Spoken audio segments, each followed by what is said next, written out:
un adolescent devant une peinture abstraite s'écrier devant le guide du musée, 2 coups de pinceau sur une toile blanche, combien ce machin-là? As-tu entendu aussi l'adolescent lui demander comme je peux le faire moi aussi? J'imagine que je peux le vendre très cher, non? En sortie scolaire, les jeunes sont généralement du genre à se diviser en deux. Il y a un groupe qui va à gauche, l'autre qui va à droite, et puis finalement, 10 minutes après, ils se rencontrent pour aller à la cafétéria. Si ça ne t'intéresse pas, tu sors. Dites là-bas, je peux savoir ce que vous avez de si intéressant à vous raconter? C'est effroyable. Les jeunes sont vraiment démunis devant tout ce qu'on leur présente. Un enfant de 6 ans est déjà beaucoup plus mature que vous. Soit ils comprennent rien, soit ils le font exprès, ou alors soit ils n'associent pas le musée à un loisir. Il y a longtemps, j'ai été guide. Je traînais à l'arrière de mon dos une pancarte où c'était inscrit « Surtout pose-moi des questions pas intéressantes ». Non, ce n'est pas de la peinture à l'eau. Non, ce tableau n'est pas à vendre. Oui, il y a longtemps qu'il est mort, c'est écrit 1647. Les jeunes là maîtrisent pas du tout les mêmes connaissances. Ils ont pas du tout les mêmes savoirs. Chacun vient apporter un petit peu à sa manière, sa touche personnelle. Il y a celui qui prend des notes par exemple. Je prends note.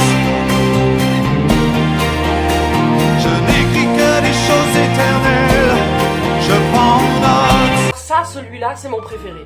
Il est toujours placé devant le guide. On le repère hyper vite. Il prépare une thèse. En Afrique, au Proche et Moyen-Orient, notre position est l'indépendance parce que la priorité de la politique. Ne vous en T'as celui qui ne dit rien, lui il est caché à l'arrière du groupe. Il devient rouge à l'idée que tu lui demandes un $10. Lui là, par contre, il sait faire la différence entre une peinture du samedi et une peinture du dimanche. L'espoir est un plat bien trop vite consommé. Et puis évidemment, t'as les autres.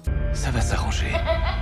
Oui, les autres. Vers les cieux car j'ai rodé la cape. Très loin de la magie de Disney, tous les flics de cuisine parce que là t'es fait comme un rat. Ça sonne comme un viol auditif, autant dire que je viens de rentrer dans l'arène comme un roi. Je garde de très bon souvenirs de mes visites au musée. C'est le seul endroit où tu peux mêler plaisir et apprentissage. Quand tu tombes nez à nez dans une des galeries du musée du Louvre, avec la peinture de Léonard de Vinci, la plus célèbre au monde, la Joconde, faut avouer que tu te sens un petit peu invincible.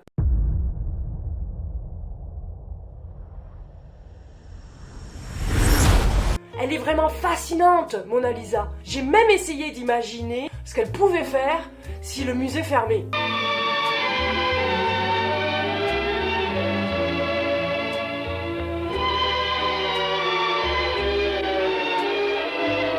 J'ai même essayé de trouver une explication à l'autoportrait à l'oreille coupée de Vincent Van Gogh. Peintre, génie créatif, qui se tranche l'oreille dans un excès de folie.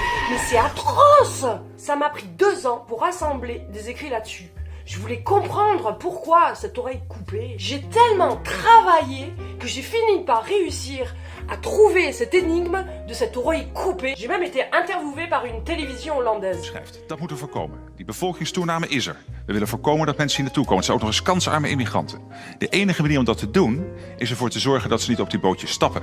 Je suis pas mal fière d'avoir trouvé cette énigme-là. Grâce à mes recherches, maintenant le tableau il est derrière une vitre blindée. Pour les œuvres qu'on aime, c'est l'occasion de prolonger le plaisir et d'en saisir les subtilités. Pour celles qu'on déteste, c'est l'occasion de se demander pourquoi on les déteste. On passe tous en moyenne 9 secondes devant un tableau. Alors pourquoi passe-t-on plus de temps devant la Joconde? Deviens un acteur de ta visite au musée.